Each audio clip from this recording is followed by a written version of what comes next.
বিপুল পরিমাণ বিদেশি মুদ্রা, স্বর্ণ অলংকার জব্দ। আলোচিত এসকে সুরের লকারে প্রায় ৫ কোটি টাকার সম্পদ পেয়েছে দুর্নীতি দমন কমিশনার দুদক। এর মধ্যে রয়েছে ৫৫,০০০ ইউরো, ১,৬৯,৩০০ মার্কিন ডলার, ১,০০৫ গ্রাম বা ১ কেজির বেশি স্বর্ণ অলংকার ও ৭০ লাখ টাকার এফডিআর। বাংলাদেশ ব্যাংকে দিনভর তল্লাশি শেষে রাত ৯:৩০টায় সাংবাদিকদের এসব তথ্য জানান দুদক পরিচালক কাজী মোহাম্মদ সাইদুজ্জামান।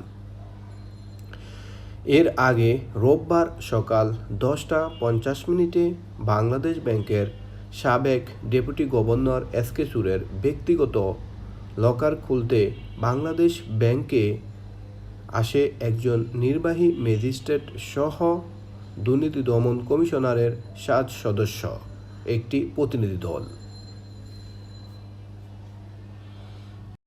দুদক পরিচালক কাজী মোহাম্মদ সাইদুজ্জামান আরও বলেন, প্রাপ্ত সম্পদ বাংলাদেশ ব্যাংকের জিম্মায় রাখা হয়েছে। আদালতের নির্দেশনা অনুযায়ী পরবর্তী ব্যবস্থা নেওয়া হবে।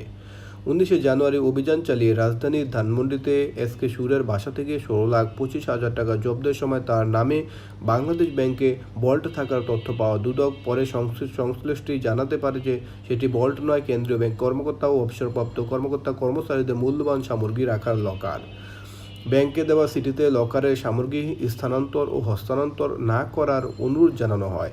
২১শে জানুয়ারি কেন্দ্রীয় ব্যাংকের নিরাপত্তা শাখা থেকে দুদককে বিরতি চিঠি দিয়ে লকারের সামগ্রী স্থানান্তর স্থগিত করার তথ্য জানায়।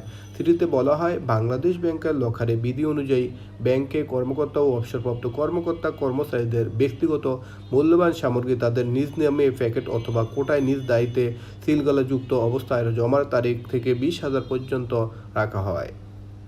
৩টি লকার নম্বরে মূল্যবান সামগ্রী রেখেছেন। এর মধ্যে গত বছর ২৫শে সেপ্টেম্বর এসডি ৪৪/৬১ এবং ২০০৮ সালে ২৫শে ফেব্রুয়ারি এসডি ৪৮/১২ নম্বরে নমিনি করেছেন স্ত্রী সুপর্ণা সুর চৌধুরীকে।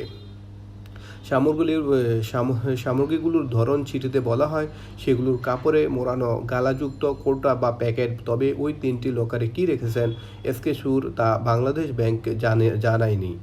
সূত্র জানায়, লকারে রাখা প্যাকেট ও কৌটা সম্পর্কে বাংলাদেশ ব্যাংকের নিরাপত্তা শাখা জানলেও এর ভেতরে রাখা সামগ্রীর বিষয় জানে না। বাংলাদেশ ব্যাংকের এই চিঠিটির পর দুদকে সেটি খুলে দেখার জন্য অনুমতি চায়। বাংলাদেশ ব্যাংক বলেছে, লকার খুলতে আদালতের অনুমতি লাগবে।